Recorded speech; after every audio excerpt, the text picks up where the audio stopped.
I suppose most of you are familiar with this old optical illusion. And you're asked the question, which of the three thick black lines is the longer? And I suppose one's natural reaction is to say the one on the left. And I think you know that this is a result of the illusion of perspective, an illusion with which we are so used, to which we are so used, and by which we are so easily fooled once we've accustomed ourselves to it. You might, if that picture were drawn more vividly, even be predisposed to thinking that was a real passage stretching away from you with doors at the end. Of course, if you came up against that kind of thing painted against the wall, you might make the mistake of walking into it and banging your nose. But this is an example of what we were talking about last time as Maya, that word from Indian philosophy which generally has the meaning of illusion, or rather illusions brought about by the acceptance of certain conventions, of which perspective was an example. When we are not aware that certain things which we take for granted, like the separateness of things from each other, when we are not aware that this is a matter of convention, we are apt to be fooled. Now, I think one of the conventions by which we tend to be fooled more than almost any other is time. And for all human beings, time is a matter of extraordinary importance. And perhaps this is one of the principal ways in which we differ from animals. Because man has been called a time-binding animal. That is to say, a creature who is vividly aware of the fact that his life moves, as it were, along a line from the past through the present and into the future. Animals apparently live pretty much moment by moment.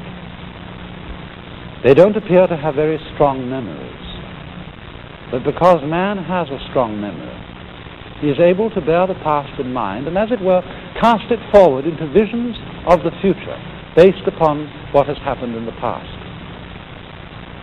And therefore, although this facility gives man the most extraordinary ability to plan his life, to prepare for future eventualities, at the same time, there is a very heavy price which he pays for it, and especially if he takes this ability too seriously. In other words, if he doesn't realize that the true reality in which he lives is the present moment now. For example, the animal probably doesn't concern itself very much with problems of future disease, death, or starvation, and things of that kind. If an animal sees another dead animal lying around, I don't suppose he thinks to himself, well, one day that's going to happen to me. Rather, he just sees a dead animal, sniffs it, sees whether it's good to eat, and wanders away. But for human beings, it's entirely different, because we actually spend most of our time and a great deal of our emotional energy living in time which is not here, living in an elsewhere which is not concretely real. So much so that although we may be quite comfortable and happy in our present circumstances, if there is not a guarantee, not a promise of a good time coming tomorrow and tomorrow and tomorrow and tomorrow, we are at once unhappy, even in the midst of pleasure and affluence. And so we develop a kind of chronic anxiety about time. We want to be sure more and more, because of our sensitivity to the feeling of time, we want to be sure more and more that our future is assured. And for this reason, the future becomes of more importance to most human beings than the present. And in this sense, we are hooked, taken in by a Maya, because it is of very little use to us to be able to control and plan the future unless we are capable at the same time of living totally in the present. And so, when in civilized societies we spend so much of our time living for the future, we become very much like those celebrated donkeys, you know, that have a carrot fastened on a stick that's tied to the neck, you know, behind here, and it comes over, and there's the carrot dangling in front of them. And they pursue it, but can never reach it. And so in exactly the same way, it's that way with us. My goodness, don't you remember when you went first to school? You went to kindergarten. And in kindergarten, the idea was to push along so that you could get into first grade, and then push along so that you could get into second grade, third grade, and so on, going up and up. And then you went to high school, and this was a great transition in life. And now the pressure is being put on. You must get ahead. You must go up the grades and finally be good enough to get to college.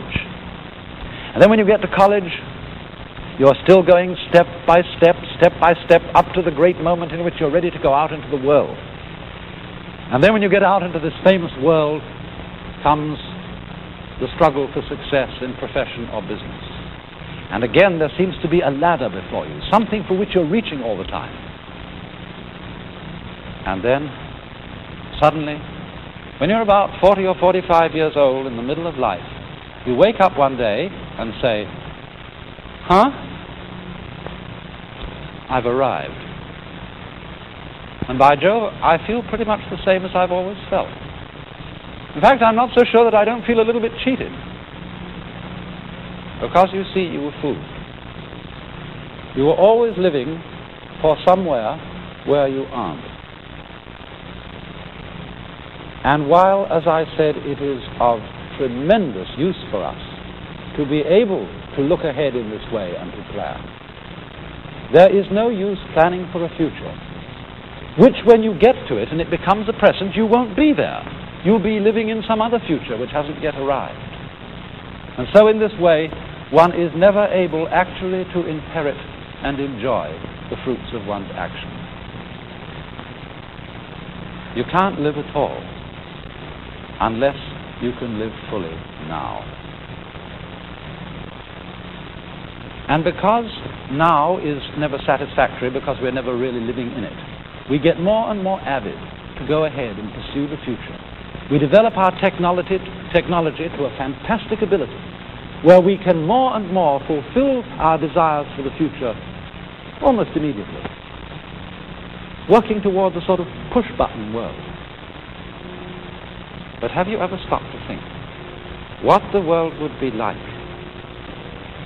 if you could fulfill every wish the moment you wished it? Suppose, for example, on going to bed at night, you could always dream whatever you wanted to dream. What would happen after a while? Of course, I suppose at first you would dream fantastic pleasures, wonderful adventures, fulfillment of all the things you ever wished. Then as time went on, don't you think you'd want to be, a little bit surprised, to have a little bit less control over what was happening to you? And after you'd experimented with this for some months or years, you might even want dreams in which you suffered. Because there is no real delight, no real fulfillment without delay. Doesn't every child know on a hot day when you think, I'm terribly thirsty and I'd like an ice cream soda? Haven't you tried the experiment of putting off drinking it, putting off, so that you get thirstier and thirstier, and it's so much fun when you finally get to it? And so in the same way, impatience with time, always wanting the future, is frustrating. Now you know, in Indian thought,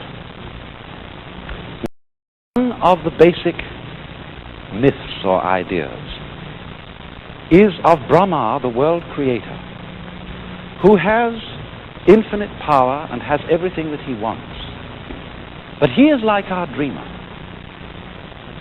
and he wants to do something with the infinite time at his disposal. And therefore what he does is to dream, just like this, to dream the existence of the world. And he does it over enormous and incalculable periods of time, dreaming that he is the knower, the self, in every single creature that exists in the world, dreaming them all at once, experiencing their joys and sorrows, completely plunging himself into the adventure of forgetting who he is. But he does this for immense and vast periods, rivaling in conception the latest modern astronomical ideas of the extent of time. You know, the basic reckoning period of time in the life of Brahma, the creator, is called a kalpa.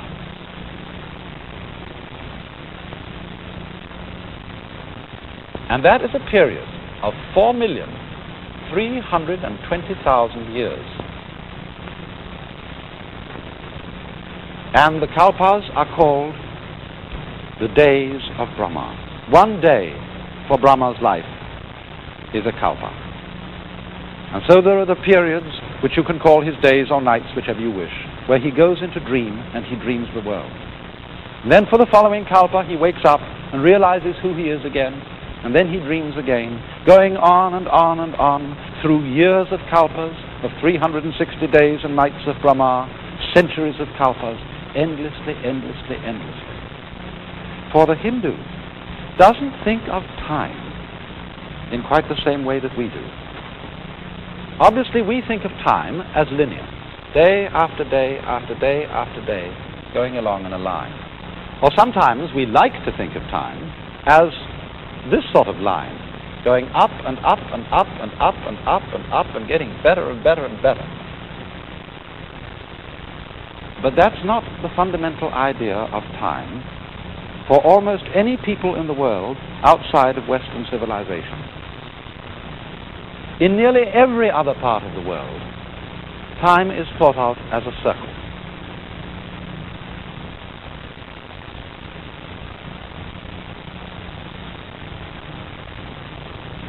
And they say, after all, isn't it reasonable for it to be a circle? Look at your watch. Doesn't your watch go round and round? But the Hindus not only think of time as cycling, going round and round and round forever, just as the earth cycles round and around the sun. They also think of it in another quite fundamentally different way from our conception of time. I referred to this idea that's common among us, that time is going up and up and things are getting better and better. But in the general Hindu view, in every cycle of time, things tend on the whole to get worse and worse. They divide the kalpa into a number of shorter periods, each of which is called a yuga.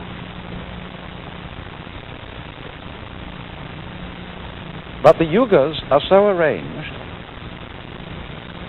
that there are 4 of them in what is called a Mahayuga or Great Yuga. The first one, occupying this period, is the longest.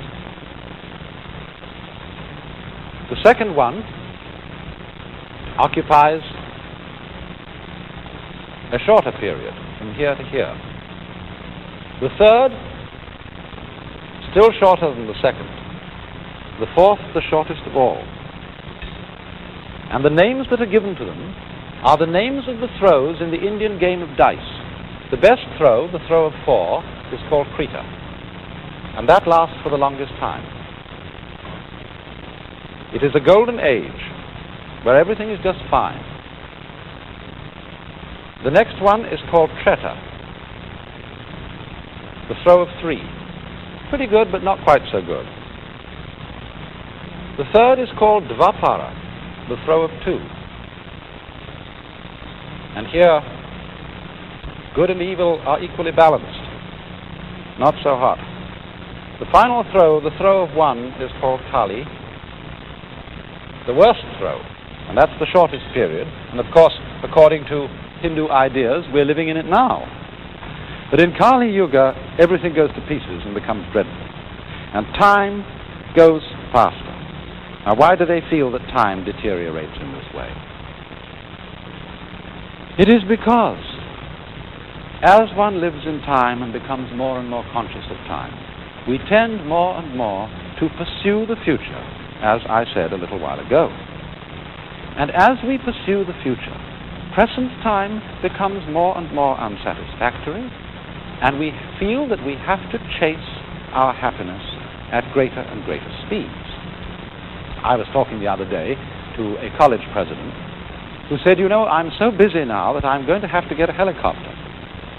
I said, whatever you do, don't do it. Because if you get it, more will be expected of you. You'll be expected to go to more places faster. And you see, in this whole problem of speed, of getting advantages in life because we can move about rapidly, we forget that speed is only of real advantage to you if you're the only person who has it. Then you can get ahead of other people. But the minute everybody else catches up with you, you're all back where you were, only going much faster and much more nervously. Going, as it were, faster and faster to less and less desirable objectives. We hurry everything we do. We make our products, our houses, our furniture, our clothes, so that they become obsolete quickly. We're in such a hurry to get everything done. We pay attention to the front rather than the back. Who, for example, in this day and age, has time to do anything like this? Here's a piece of Chinese embroidery. Those among you who've ever done any embroidery, some of the ladies, will no doubt recognize that this is a kind of stitch called needlepoint. It's done on a material made up of minute little squares of thread, like a grid or lattice of thread. And this work here is so minute that there are 1,024 stitches to the square inch. So well done, furthermore, that if you turn it over and look at the back is almost as neat as the front. You know, ordinarily when you embroider, you take shortcuts around the back and take threads, jumping spaces and tie knots and things of that kind. But here, no hurry. Or take such an ordinary object as a lady's pocketbook. This again is Chinese embroidery work in shaded silk, very patiently done over a padded base underneath so that the figures stand out. And inside it, a little sewing case, which opens up, showing concealed within the place for the scissors, but the most delicate work. But in this day and age, we don't have time for it. Because we are always in a hurry to get things finished, and so the things that we finish weren't worth finishing because they were done so fast. After all, the enjoyment of our world is not really unlike listening to music. We don't play music in order to get somewhere. I mean, if the objective of music were to arrive at a point, say the last bar, the final great crashing chords of the symphony, well then all we'd do, we'd be just hurry up its playing, play it as fast as possible so as to get to the culmination, the end, as soon as possible. Or just cut out the whole symphony and play only the last bars. To be able to enjoy it, we have got to live each moment of the playing and listen to it as if it were the only thing important to listen to. And then if we do that, our time has an entirely different quality. It's represented in a Buddhist saying that spring does not become the summer. There is spring, and then there is summer. Firewood does not turn into ashes. There is first firewood, and then there are ashes.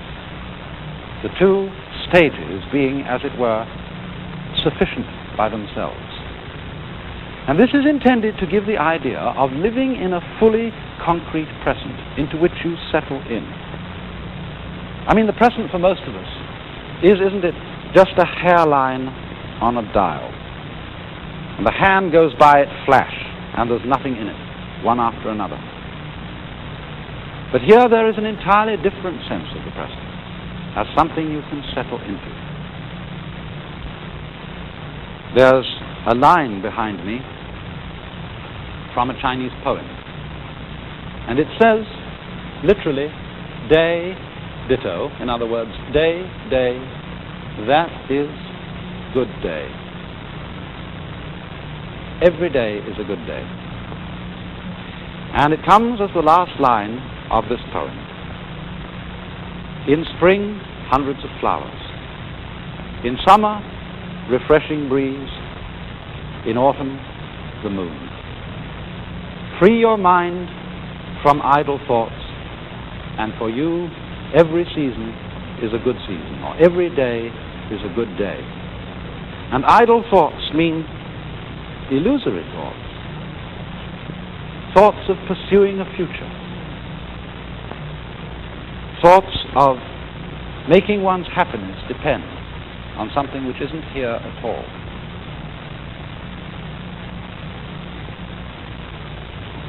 But when one can come to realize that the present is the only place in which you live, and that the past and the future are now no more than useful illusions, still useful, but useful only if one can live in the present, then, as I say, one can settle into full participation with the momentary reality of life as it goes along, just like music. And so in the arts of the Far East, there is reflected a kind of delight in momentariness. One can really consider, for example, this stem of a broken bamboo.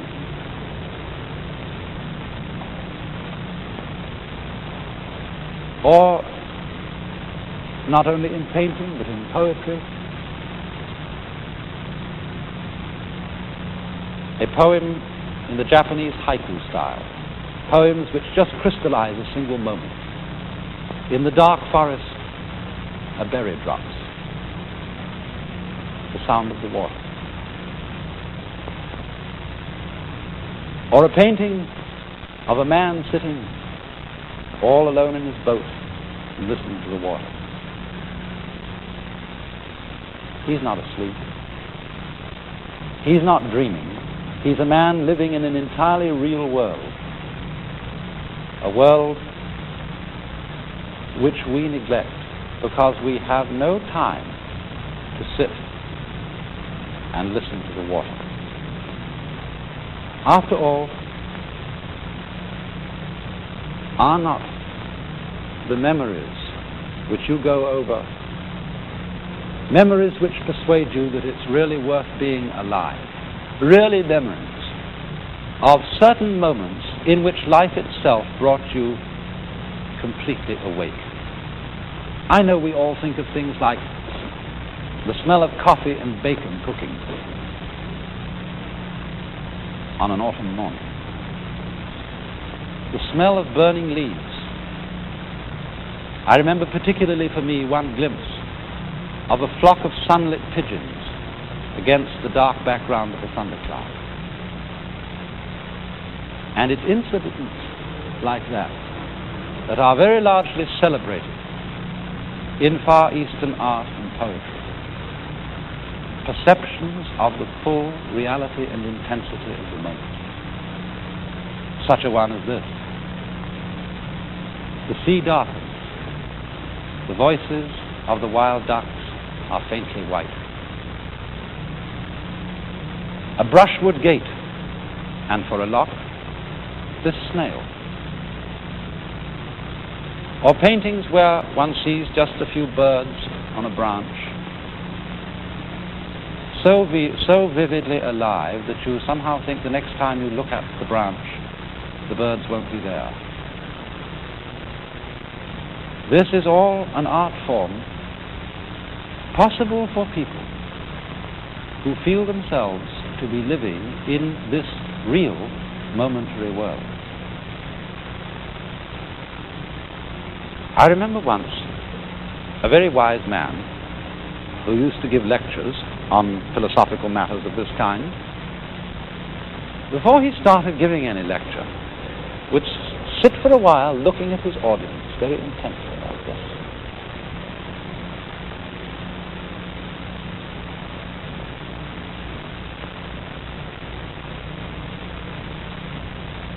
And then quite suddenly he would say, "Wake up! You're all fast asleep. And if you don't wake up, I won't give any lecture."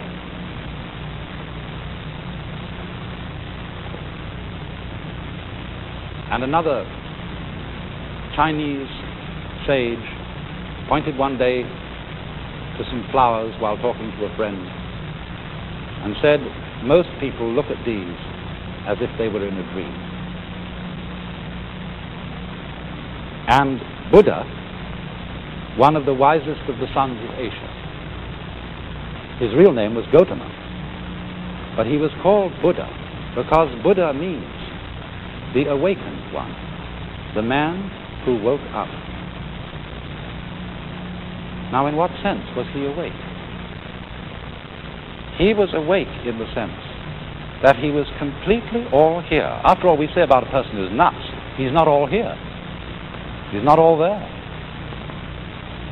But our whole culture, our whole civilization, insofar as it is involved with time and living only for a future, is nuts.